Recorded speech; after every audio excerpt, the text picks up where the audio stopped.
Cheers, America. Are sellers on Bring a Trailer tired of winning already?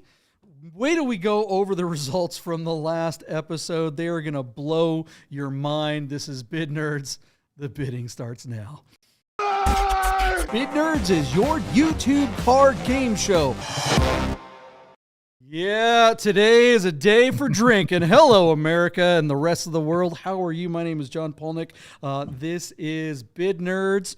We are coming to you live from the Container Park in downtown Las Vegas, as well as San Francisco, where my partner, Michael Deeb, is at currently. How are you, Michael Deeb? What's up, brother?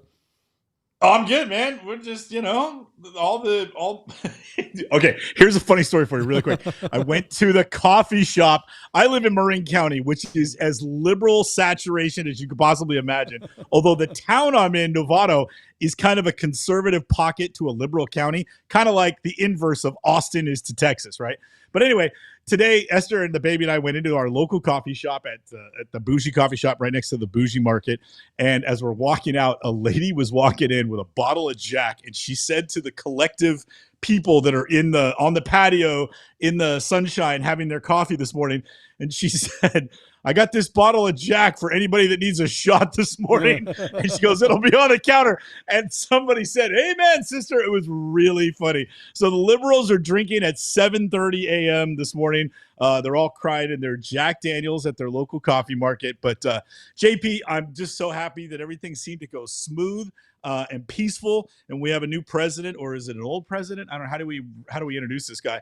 But anyway, it's done. I may have voted one way versus the other, but my income, I know, is going to go up like 30%. Like, it's crazy. I make more money when he's president, so I'm not complaining. I'm fine with the result.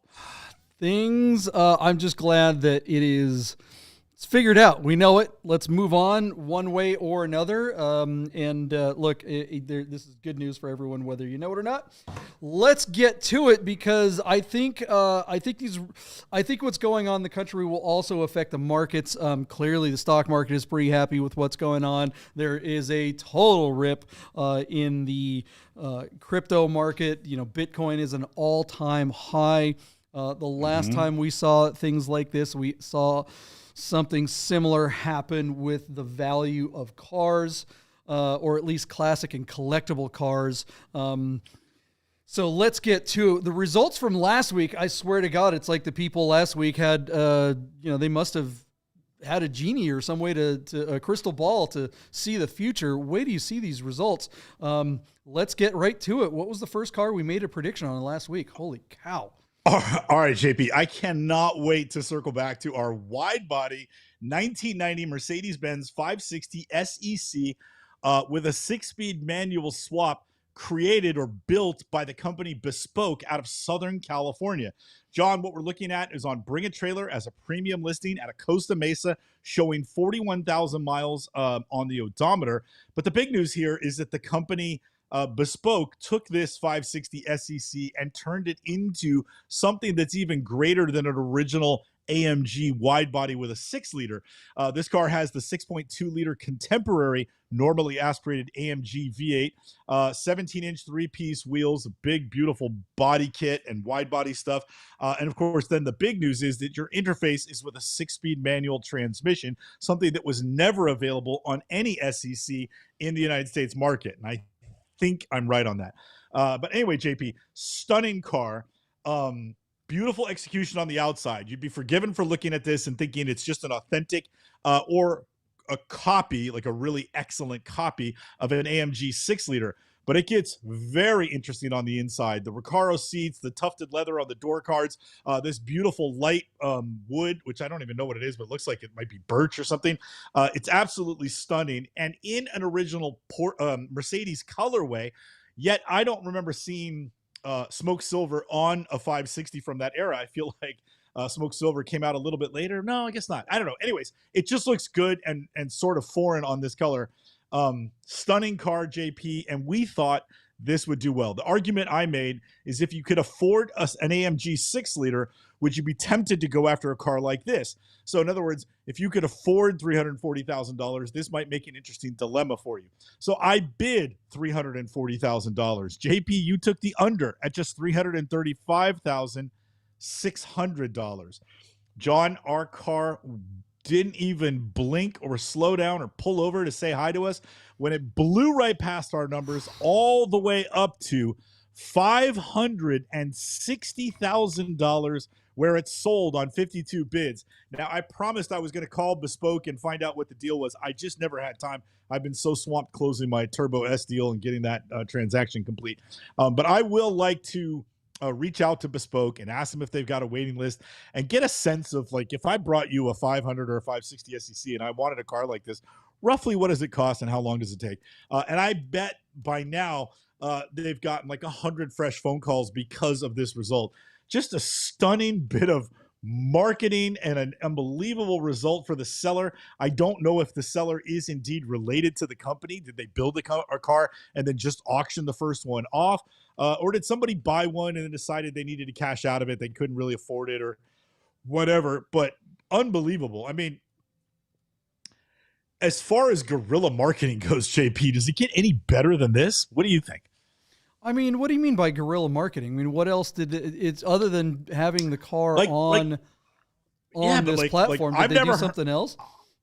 No, but I've never heard of the company before, and now we're talking about them as a premium brand. I just think that is a incredible baptism or an incredible launch. And again, I'm sure there's Mercedes heads. It wouldn't shock me if Sahand, who submitted this car, had already heard of Bespoke. I don't think I'm familiar with them. It doesn't sound familiar to me. If you had said, have you ever heard of Bespoke? And I was like, maybe. I wouldn't have been able to tell you they were out of Southern California or that they work specifically with Mercedes-Benz. But now, next time I look at a 560 SEC, I'm thinking, oh, man, is that car with the Bespoke treatment on it? Like that, they did something to the collective perception that I don't think you could have bought for $560,000. You know what I'm saying? Like, I just think that this is an incredible way to get your name out there. Am I wrong for calling it or referring to it as guerrilla marketing?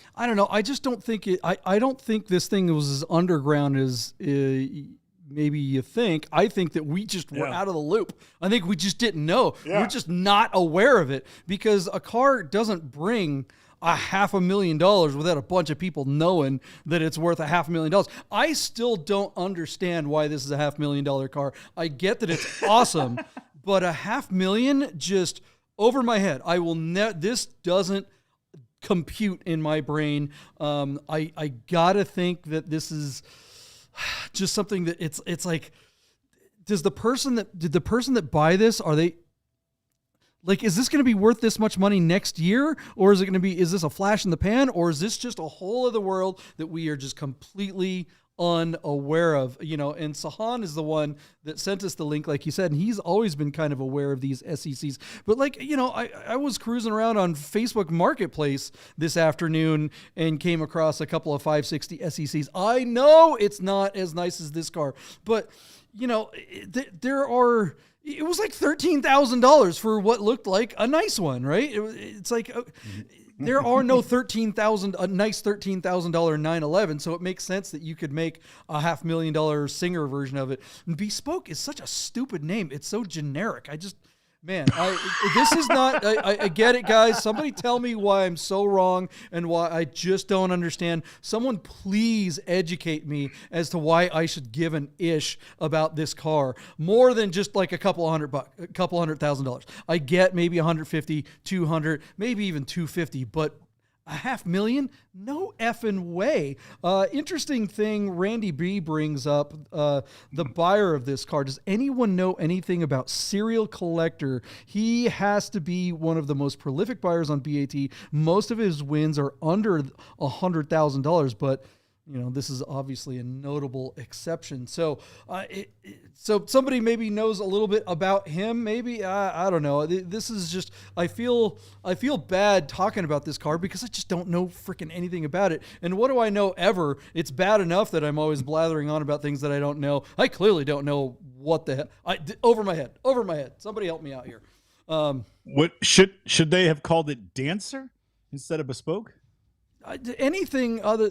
Are you trying to make a singer joke or something like that? Singer or dancer. Okay. Yeah. You want a singer or dancer? That's dad approved, I suppose. All right. Yes. Puns aside, what do you guys think of the results of this unbelievably expensive 560 SEC? I mean, is Patrick Swayze's dead body in the trunk? I mean, is that what you're getting? Is this all the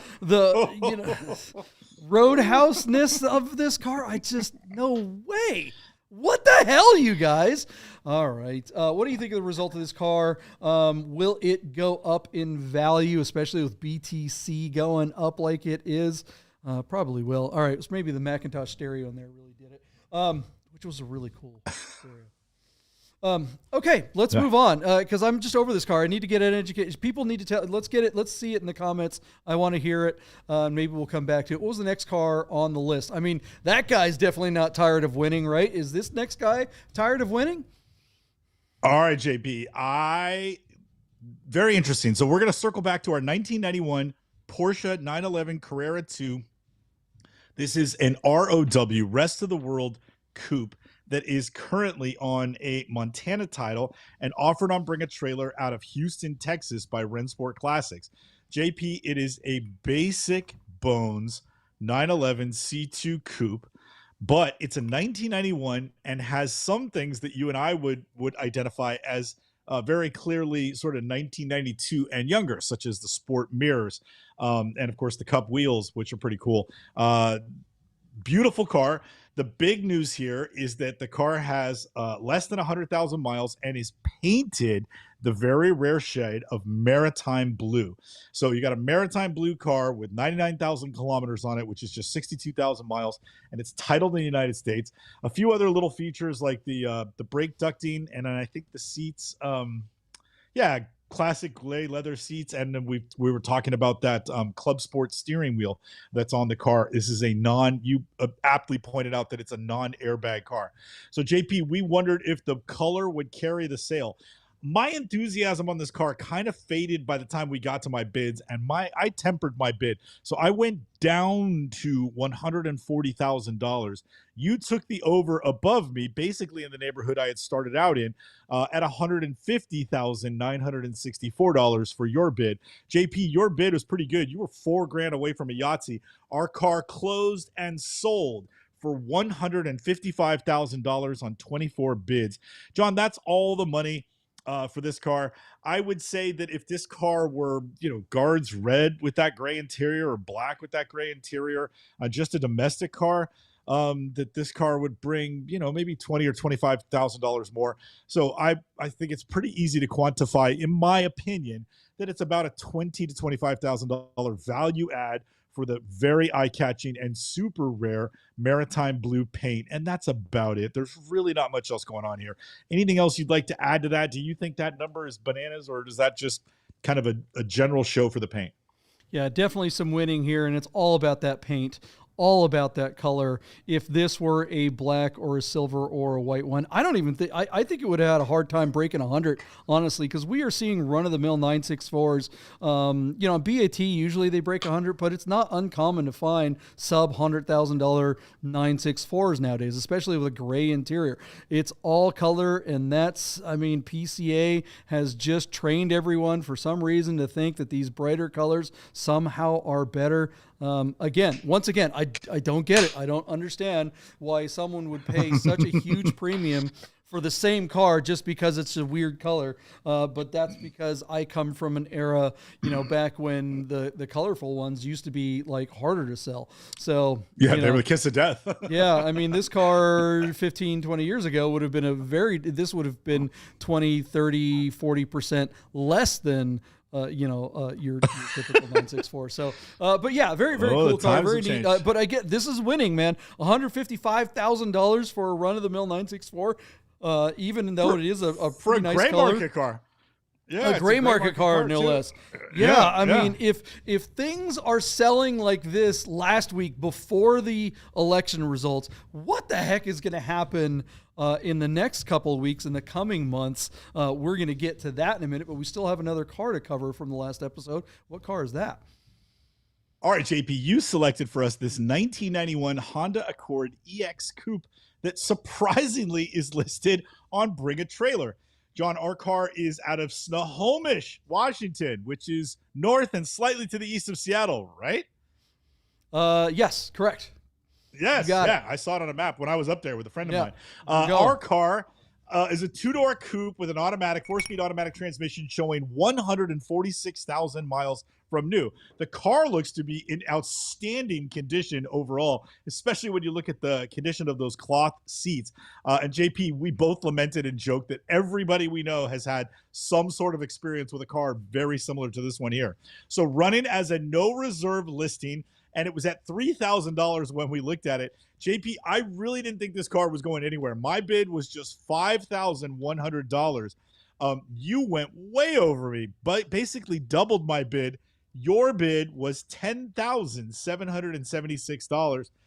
And JP, I got to tell you, excuse me, you just missed another Yahtzee. Our car hammered for $11,000 where it sold on a respectable 27 bids. So JP, you picked this car. You obviously saw the potential for what it's worth. Any surprises by the result when it came time to hammer? Not at all. But I was still wrong, though. I picked this car because I figured this is a great apocalypse car. If the economy is about to go in the isher, which every indication was that may have happened, I mean, at least there's a 50-50 chance of that.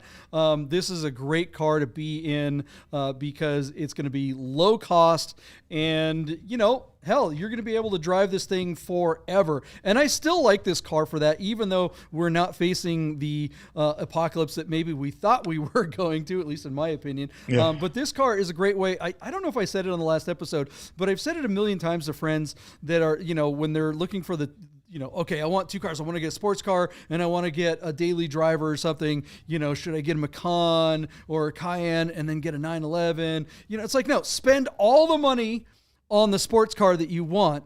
Don't spend money on something stupid like a Macan GTS, like I have, right? And just spend $10,000 or $11,000 on a car that you will never have to pay any more money ever again. This car will always get you there. It will never break down. You can literally pour sand in the head instead of oil.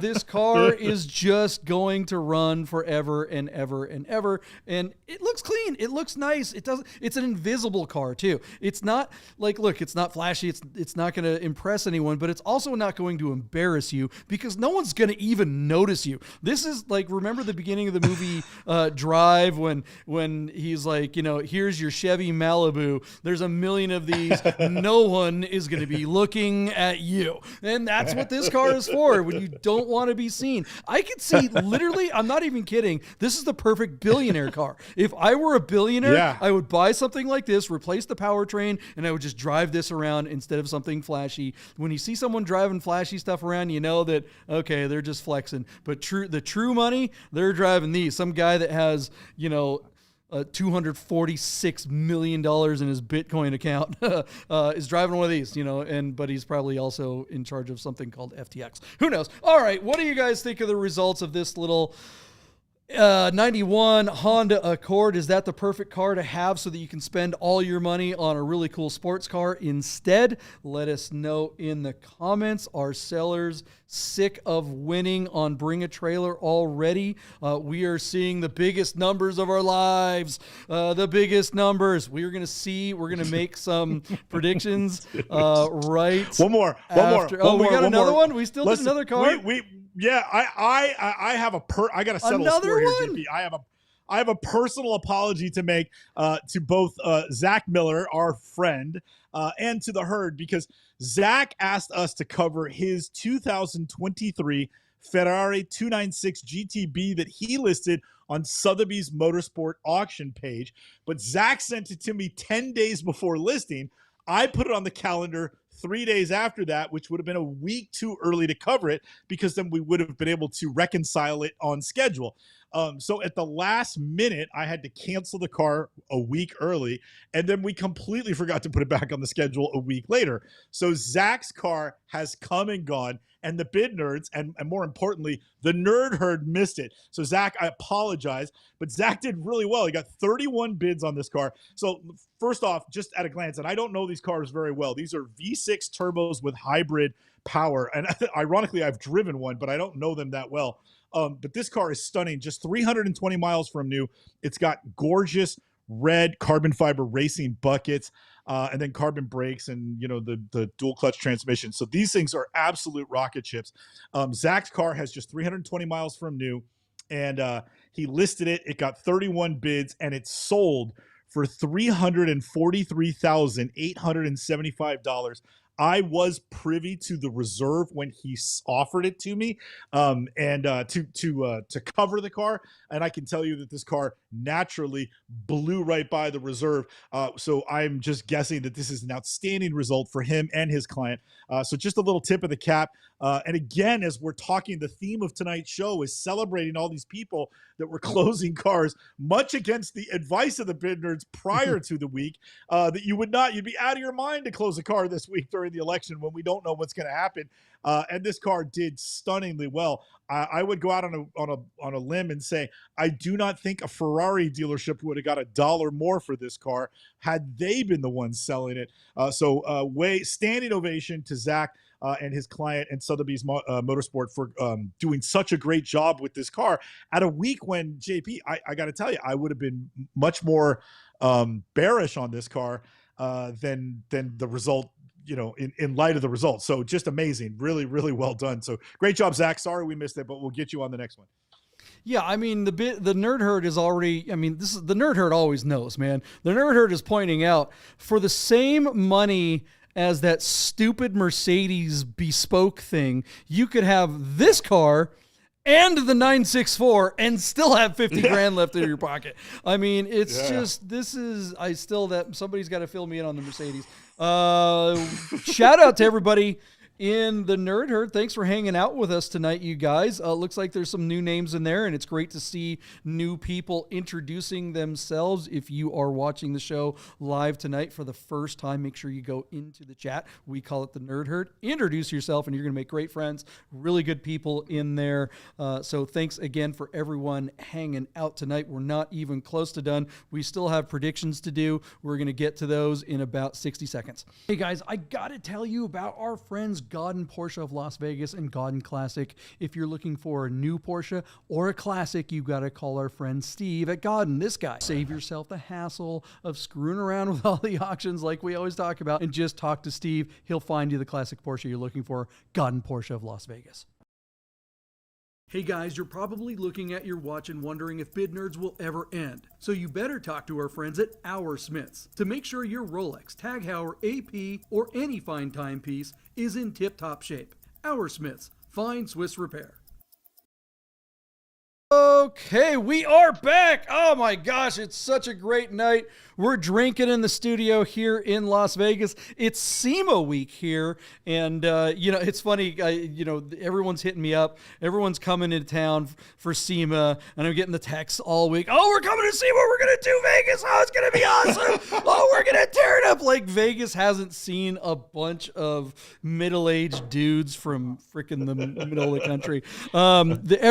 Nobody could come to the show tonight. I thought I was going to get some people to come in and hang out with us, but they're all at like the parties at XS or Hakkasan and stuff like that. And here's the thing, pro tip for you guys. You're not cool. All right. The people that go to Hakkasan and XS and all these really cool parties, they go at like 1 a.m. and they're there till it's sunny out, right? They figured out that they can sell that fringe time between 6 at night and 10 or 11 o'clock at night to all the middle-aged dudes with the badges and the lanyards. There's a sea of dudes with lanyards and a bunch of paid bottle service girls, and that's it. And they're like, we're going to go. They go back to Toledo and they tell everybody, we went to Hakkasan. It was dope, bro. And it's like... Okay. All right. So sorry. I'm sure they're all having a good time eating, food on a stick or whatever. Great times. But hey, you here are hanging out with Bid Nerds. This is where the real party's at. We're having a good time tonight. We got some predictions. Let's get to it. Are people going to be sick of winning on BAT? Speaking of lanyards. Yeah, right. Let's do it. What's the first car on the list, Michael Deep? All right, JP, we have had a pretty good string of some really interesting young timer cars. And I will go out and say that a 1993 Toyota Supra Turbo is also a poster child, especially from the Japanese market that was so emerging during that era. This is a poster child car for the young timers and Radwood movement. Our car is on Bring a Trailer as an alumni listing out of Lincolnshire, Illinois, brought to market by the seller Black Dog Performance Cars. Our particular Toyota Supra Turbo has just 10,000 miles, no wing. It is a sport roof, so it's basically a Targa, JP. And then kind of the bummer part is that it's an automatic.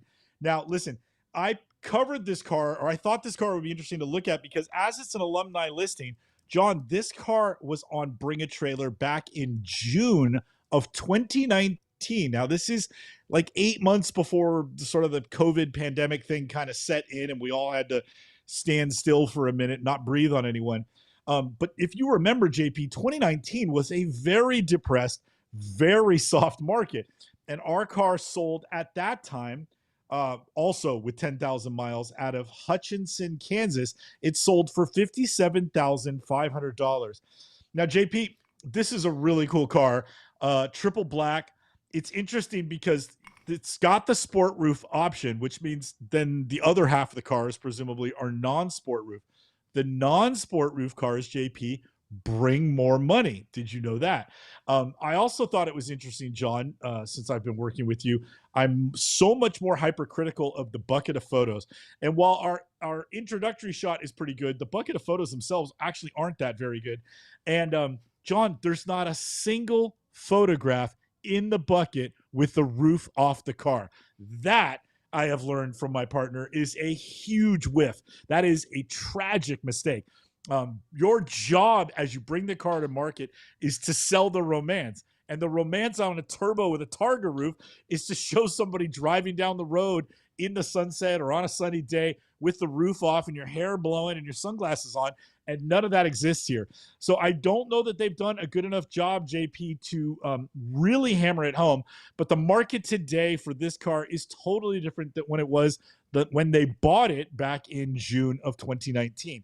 So I do think they're going to do well, but I think that this effort with the marketing as it's come to auction is subpar or maybe just average and not good enough for a car that really could set itself apart as being special. Because let's face it, most of the Supras we talk about are manual, and a lot of times the roof is off and you got the big wing. This is a very neat car despite the automatic transmission, and I don't know that they've done a good enough job with that. So JP, I present to you a 10,000 mile Supra Turbo Auto Sport Roof with no wing. What do you think? Yeah, you're right about the top. I mean, and I'm glad you pointed that out. Good friend of the show, Andy Stahl. I think he's watching tonight. We are going out to Red Rock tomorrow morning. Yeah, he's got another SLS. Mercedes that he's representing. It's a convertible one. And yeah, we wouldn't even, there's no way we would consider going out there and taking pictures of that car with the top up. That would be just ridiculous. I get that people prefer coupes over convertibles, but to sell a convertible to someone who wants a convertible, you got to show that it's a god darn convertible. So take the roof off, because I know there's people out there that want that. So we're going to be doing that. This car is really cool. If this car can be bought for a number that you can get into it and still afford to spend whatever it costs, and maybe someone can remind us how much it is to do that 5 or 6-speed conversion, make this a 3-pedal car. That's what this thing has to have. And if it can't be that hard to make this a 3-pedal car. I mean, our friend Lucky Lopez from the Lucky Lopez channel, he's at SEMA today. He built a Tesla. He put a 2JZ engine in it with a manual transmission. If he can do it, then someone with this really cool Supra should be able to do it. What's it going to bring, Deep? All right, JP, that is a really interesting question. So our car Again, last time it sold in June of 2019 for $57,500. That came to us on just 12 bids. JP, it's currently sitting at $72,000, and it closes tomorrow. That $72,000 comes to us by 11 bids. John, here's the deal. Classic.com says that the average selling price of a Supra Turbo, sticker automatic, sport roof or not, doesn't matter. Average selling price is $94,200. If this were a manual and it would be like $150,000 car, but it's an automatic, but it still has just 10,000 miles. This is one of the lowest mileage cars to come to market this year. I still think this car has a chance to break 100 grand, but I do think they might have left 20 grand on the table. So JP, I think from 72,000, I think there's another 30 or 40 in it. I'm going to go $110,000 where I think it'll sell. But I do think that this should have been 125 or more for this car, given the condition and sort of the known history and that sort of thing. But this effort to BAT is not good enough. And it wouldn't surprise me if it failed to bring 100. But man, these cars are still pretty hot right now. Anyway, there you go. Classic says 95. Deeb says 110. Where are you at, John? Going over. There's a rip. Everyone's excited. Everyone wants to spend money. They want to get in while the getting's good. I think this car is going to go 114. I'm just going to go park it just a little bit above you. I don't think it's going to go quite 120. But yeah, I think things are about to turn around and we're going to see some good numbers for this car. I think at that price, you can afford to spend that $10,000 or so to put a manual transmission in the car, and then it's worth maybe call it 130, 140. I know that the real manual ones go for 150, but you'll never get real manual car money for a car that's had a conversion, but you might get close if it's a nice one. And this one sure looks nice, especially as nice as the paint is, and everything about this car just seems to be really well done, other than its presentation. Okay, what do you guys think the results of this Supra Turbo? How much money will this car bring? Do you think people are excited about getting back into the car market? Do you think people are going to be like, you know what? Smooth sailing ahead. The economy is about to get better. Let's go ahead and start driving sports cars and collectible cars now. Do you think that inflation is coming? I mean, if we start to see the economy ripping again, I mean, that could lead to inflation. So what's that going to mean to values? Let us know what you think in the comments, and let's move on to the next car on the list. What do we got? JP, I just want to go back to the Supra for a half a second. Sure. Randy B says $72,000. It ends here, which I think is really funny. Randy B's got a lot to say. In fact, Randy Bloom selected our next car. He sent to the Bid Nerds this 2008 Porsche 911 Targa 4S with a 6-speed manual that is currently listed on Bring a Trailer out of Moorfield, Ontario, Canada. Now, ordinarily, I wouldn't cover a car out of Canada, but this car should be relatively simple to bring into the United States. And JP, it's just kind of a neat, nifty little car, being both a Targa, a 4S, a 6-speed manual, and you may have noticed paint to sample Nordic gold metallic paint. Randy B's got a couple of unusual colored cars. Initially, I thought that this car was the color of one of his two cars, but I don't think it is. I don't think Randy has Nordic gold, although he does have some unusual shades. But this car is very eye-catching. It seems to be in fair condition. It's got 68,000 kilometers. Don't rack your brain. They did the math for you. It's just 42,000 miles from new. So it's relatively new miles. But it's a 4S and it lived in Canada. You definitely got to want to look underneath the car and have it inspected. It's not going to bring a retail number because it is in Canada. But I do think this car is going to sell. Oftentimes, JP, we see cars, they might be in Canada or they might be overseas. And you just take one look at them and you're like, nobody's buying that thing. That car is not going to get half of its value. But I do think this car can get to 80% or 80% of its actual value and sell and be brought into the United States without having to break the bank. And then you'd have a pretty cool car. You got lobster forks and a manual and, an S engine. It's got adaptive sports seats. Just kind of a neat car. And the color is eye-catching. Even at a PCA event, everybody's going to come run over and talk to you about the color, which is Nordic gold. So, JP, any love for the 997 Targa. Remind me again, John, is this the car that is essentially like a glass hatchback, or is that the 996 where you can like lift up the back and reach in over the engine and put stuff in the back of your car? Is it this one or the 996? It's both, actually. You could keep in mind They that both have the it. Yeah. roof line on a 996 and a 997 are identical. This is a convertible 997 with a permanent hard top bolted to it, and the back window does open like a hatch. I'm cruising through these photos, very curious to see if there are, there you go. And that's one of the things I love about the Targa 996 and 997. I would love to get one of these because I think that would just be like so the cool. ultimate kind of like one car solution type of thing. Cause you know, it's kind of cool. You could fold those seats down the back and it's nice and flat. There's a lot of room back there.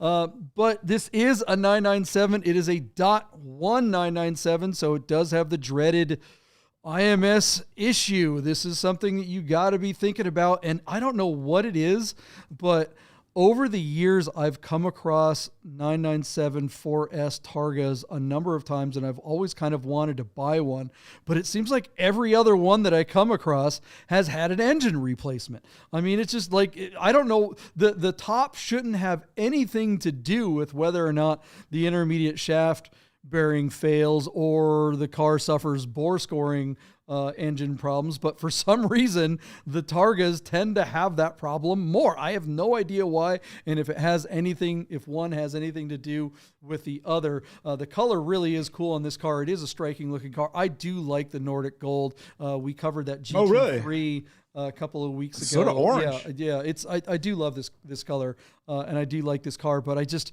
I think it'll bring some money, but I don't know if this one's going to bring a premium. Canada isn't as cool a country as America, and so I don't know if anyone's going to want to bother going all the way up there to get this car or deal with this one coming across Does this one qualify for an easy bring over? Is it old enough?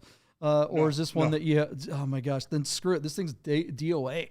I don't think the seller is going to be winning with this one, but what do you think, Deep? How much is it going to bring? All right, JP. So here's the scenario I want to paint for you. If this car is in the States and it's on a domestic title, then I would say that this is a $60,000 to $65,000 automobile. Classic.com will call this a $61,900 average sale price for a Targa 4S. And that does with a manual, with a manual transmission. So this should be a $60,000 car. Our car, JP, is currently sitting at $32,250, and it's got 2 days to close while it's sitting there in Ontario, Canada. And JP, that comes to us by way of a decent 14 bid, so it's got a little early action, which is nice. John, I think this car is going to hammer for $52,000. I'm not confident that it'll sell for that number. Somebody might be hanging on to this thinking, I've got a $75,000 paint to sample car with low miles. I'm not giving it up.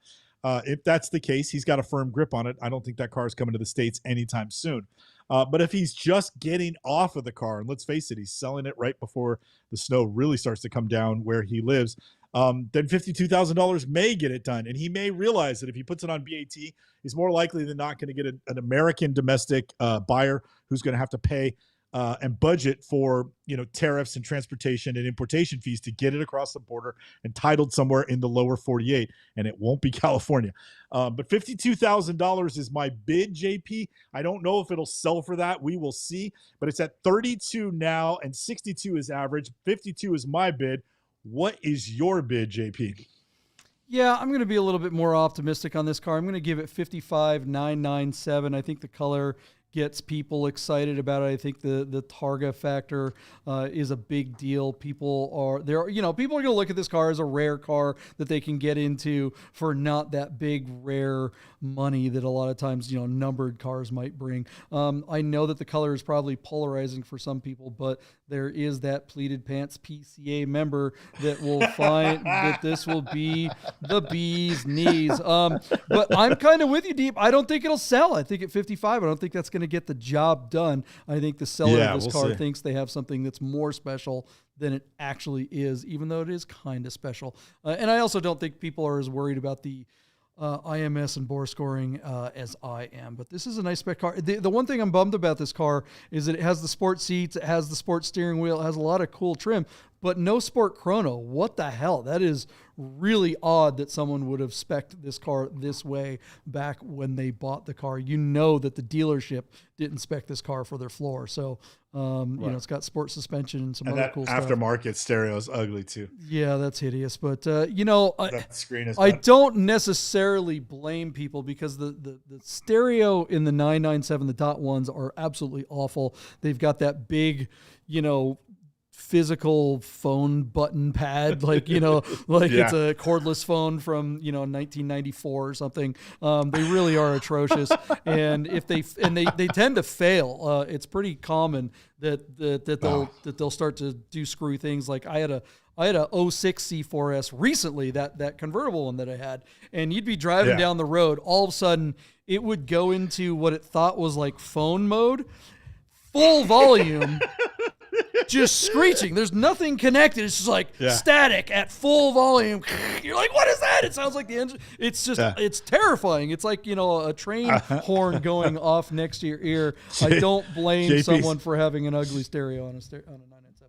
JP's last Porsche, his last 997 was ghost calling his CPA in the middle of long drives. That's not good. Not good. All right, guys, let us know what you think this burnt orange 350Z, 997 Targa will bring a trailer. Will the seller win? Let's find out soon. All right, we got another car to make a prediction on. What do we got? We got time, JP. We might do two. We might squeeze in another one, but let's quickly take a look at a car, John. I got to tell you, I really don't know a lot about these things. This is a 2017 BMW i8 Coupe. This is essentially, and a lot of you will remember this car and have some affection or knowledge of it more than I do. But JP, when this car bowed, I just thought it was one of the ugliest things I had ever seen. And of course, they were after BMW was really scurrying to get to market something that was cool and hybrid at the same time. And this was their first effort.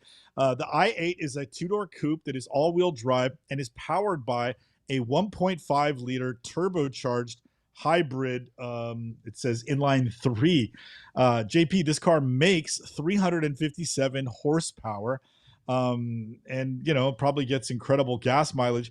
But JP, to me, the big news here is the visual sensation. Like when I see these cars, I gotta, I'm gonna climb up on my high horse and tell you, I'm offended. These cars are ugly. They're just terrible. I don't think this design is going to age well.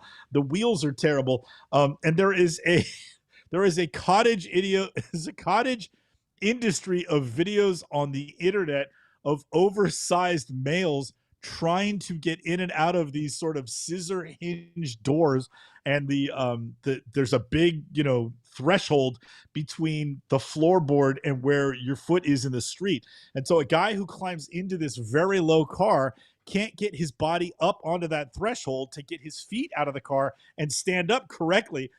You see a lot of guys sort of just roll out of the car, spill out of the car onto their hands, and they army crawl out of it and then get up once they're out of the vehicle.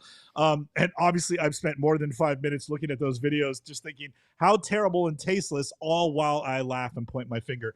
This car, JP, doesn't move the needle for me. Our car here is on Cars and Bids. It's been driven. It's got 83,000 miles. It's on a clean Connecticut title, but the car is located in West Babylon, New York. So I do think the car is on the right platform, and I thought it was interesting because somebody has actually gone out and driven this thing. We're looking at nearly 100,000 miles for the vehicle, and it's on the right thing, the right platform. If anybody could sell a sort of an hybrid electronic, widget of a BMW posing as a supercar, it's going to be Doug DeMuro. The car is as weird and as ugly as he is, and you can quote me on that. But JP, these are terrible assets. And the car just doesn't do anything. It's white and gray and blue trim, and there's just radiuses everywhere. JP, I told you this car offends me. I picked it to lean into that discomfort. Tell me what I don't know. Is there any merit to this vehicle at all? And is there any chance in hell you like these things? Because I'm going to guess you don't. When this car came out, I think it was unfairly maligned at the time of its introduction because that happened to be the same time as the Porsche 918 and the LaFerrari, which were also hybrid so-called supercars. This car does not deserve to be in the same sentence as either of those other two cars, yet somehow it kept getting added to that conversation. And of course it was going to fail compared to those two cars. Of course, if you put a LaFerrari next to this thing, it's not, like, what are you even thinking when the automotive journalists are trying to say that, oh, BMW totally screwed the pooch on this? It's like they weren't trying to compete with those hypercars, guys. I think this was a pretty interesting car for its time. I actually don't hate it.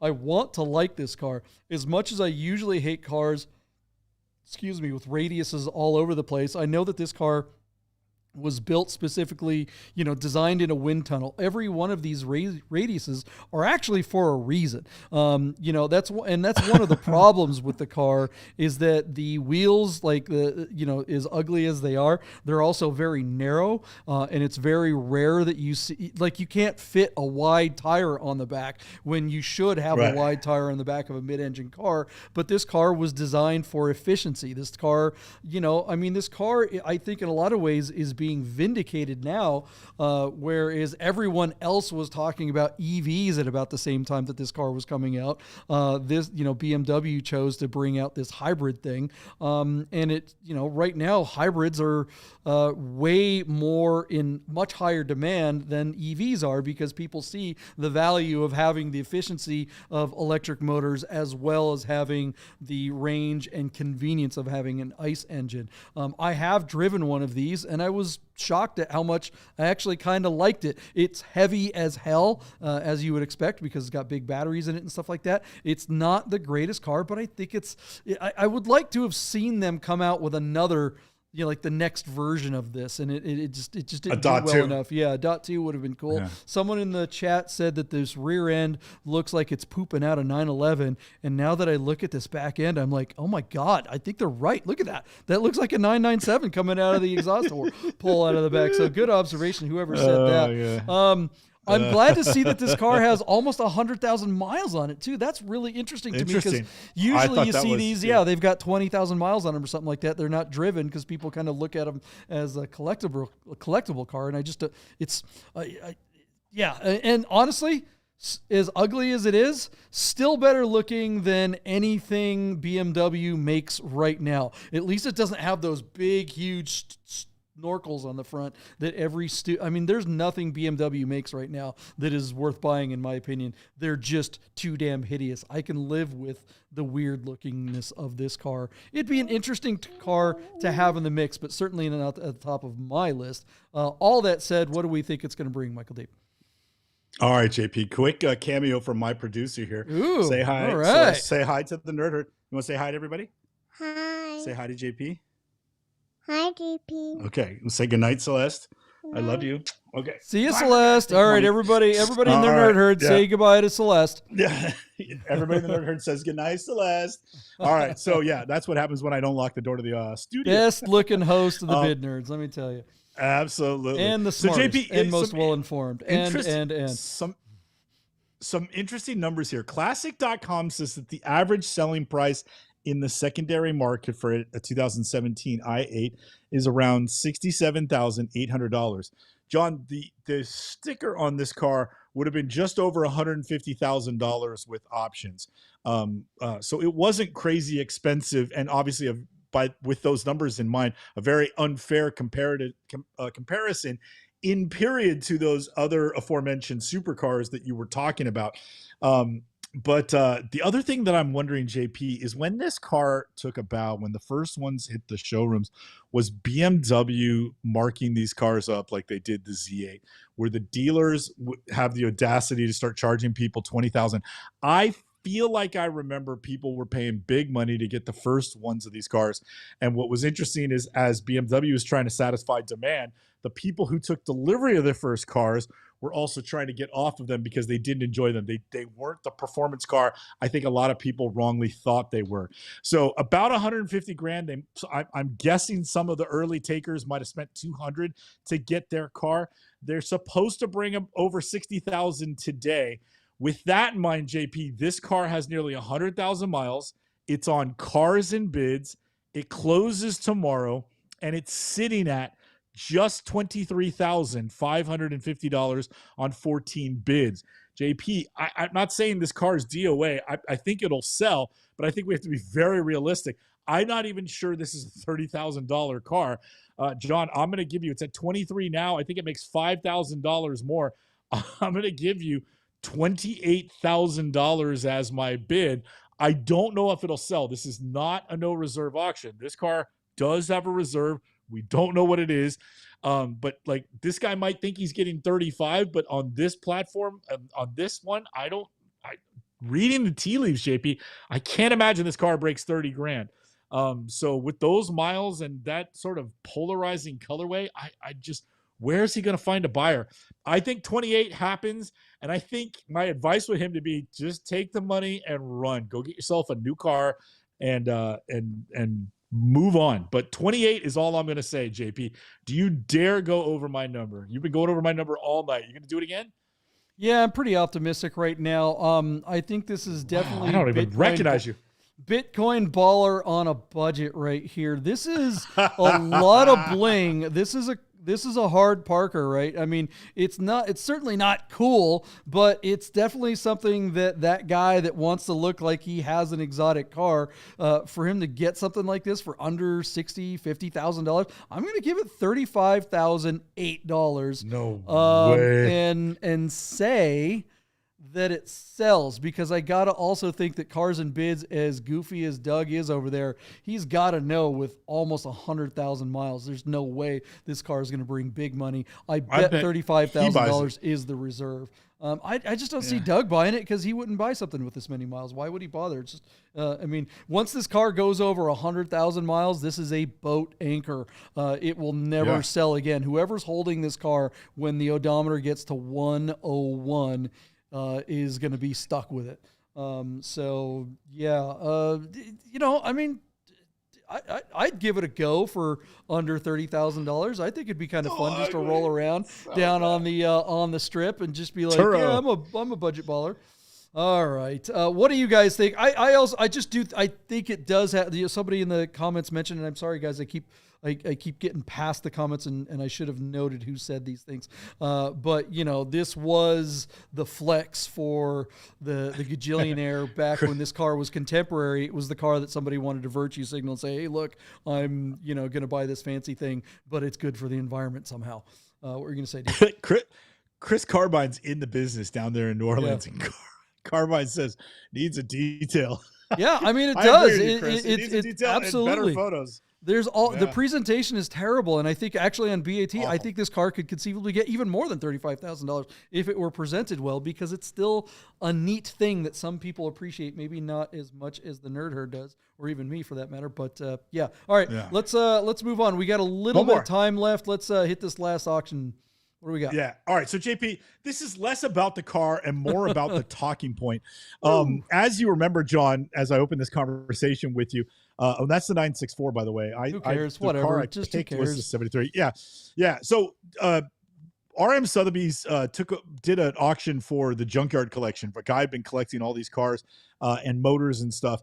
And they sold everything on this guy's dirt property. And they over the course of the week that they sold everything, JP, RM Sotheby's rung up $29 million in sales. And I have a sneaky suspicion the guys at P-Car Market were so jealous, they ran and collected all these cars from the insurance or the owner. Somebody had a barn that burnt with a bunch of Porsches in it. And P-Car Market is presenting the burnt collection, and it's a series of project cars like this 1974 911 Targa. And John, I am just scratching my head. It's amazing that P-Car would take themselves to new lows. Like this car, JP, look at that. Like if you put a motor in that, would it not just drop right through the floorboard? What merit do you have here on a car? And let me just read you some numbers. The average selling price for a base 74 Targa is about $47,000. A concourse condition 74 base Targa on Haggerty, that concourse condition would be $89,000. No matter what they're selling this for, like let's just say this car goes for $1,000, right? As a project car, you are buying a VIN. This car doesn't even roll. How are you going to get it anywhere without spending more money on it than you already should? And then what, besides the VIN number, what is left on this car that you can reuse? And somebody can educate me. Like, let me know that burnt cars, oh no, Michael, the metal can take the heat and you can just, sand them down and use them all over again. I don't think that's the case. I think every part and system on this car is ruined. And why on earth would you think that, like, if you pay $1,000 for a VIN number and then spend $2,000 or $3,000 to get this thing transported to your house, that you're going to rebuild a Targa that in concourse condition is only worth 89 grand? It would cost you $400,000 to replace every part on this car. And I don't think you could salvage the engine, which means then you've got 400 grand into a car that doesn't even have its original engine block. So the fact that Porsche is selling this, like not even like ironically as a paperweight, but like literally under the heading of project, this project is DOA. There is no merit to this. And they've got 4 of them right now. And I got a sneaky suspicion there's more where that came from, and that they just rolled out the first 4. Like that's a 356. So I think they have more cars. But there you go, JP. P-car market is selling burnt shells and thinking that they're going to do themselves. Like, again, and if this car sells for $1,000, what is P-cars markets take? What are they getting for their efforts? What are they doing to dilute their brand? I don't see it. To me, there is no merit. This is like, pornography has more artistic flair than this. Like, I don't even know how to describe what this is, but it's like, obviously I'm very upset by it. I just think it's we got to keep it moving here. What's one of the interesting things? What do you think? Yeah, you mentioned that, hey, it's the wrong car. I said the Targa too. So I mean, P-car market in true P-car market form. I clicked on the correct link. The first couple photos are the photos of the 964. This is the 97. This is the 74 listing. But these first those first handful of photos are actually from the 964 from the wrong listing. So I mean, not shocking at all. We go to, now you say like that car is only going to bring 750, but like we're looking at these other burnt ones, the 964 is already at $10,000. I mean, how is that possible, guys? There's nothing there that is usable. Dwayne Wick's garage is hanging out in the nerd herd, and he's like, there's nothing you can pull off these. Everything's the engine's ruined. It's just I don't, maybe art, maybe strip it down and take the body and hit it with some clear coat and put it somewhere. That would be kind of cool, I guess. But $10,000 worth? Yeah, if Yuri bought one, then it's an installation, but it's no longer a mode of transportation or a car. It's a piece of art. But Yuri's not the high bidder on these cars, and I don't think P-car market is selling these thinking, again, they're selling them to market as projects. This is not a project. Do not be fooled to think that this car is ever going to run again. That doesn't make any sense to me at all. So absolutely bananas, absolutely pathetic. It's beyond pandering. This is, I mean, talk about reaching. JP, all right, so what's the 74 going to bring? What's that 74 going to bring? All right, well, whatever. So again, the car is at $750. And that comes to us by 2 bids. I think it gets one more bid, JP, and I think it's going to sell for $911. All right, I'll go over and I'll say $1,000. Wait, what number was yours? What number did you say? 911. Yeah, 911. All right, great. I'll just say 1,000. I don't get to do a cute number at the end. I'll go $1,074. Yeah, there you How's that? All right, guys. That is a Bid Nerds in the can. Thanks for hanging out with us on another live episode. Andy, I will see you tomorrow morning at 7:30 at the Albertsons. We're going to go take some pictures out there at Red Rock. We're going to have a great morning. What do you guys think this burnt car will bring? Andy should park that SLS up front in the parking lot out front of SEMA with a for sale sign on it and see if he can't just sell it, off market and get all the money for it. Yeah, buddy. All right, guys. Happy America Day. We will see you guys. What day is today? Wednesday. We'll see you Sunday. Hey guys, you're probably looking at your watch and wondering if Bid Nerds will ever end. So you better talk to our friends at Our Smiths to make sure your Rolex, Tag Heuer, AP, or any fine timepiece is in tip-top shape. Our Smiths. Fine Swiss repair.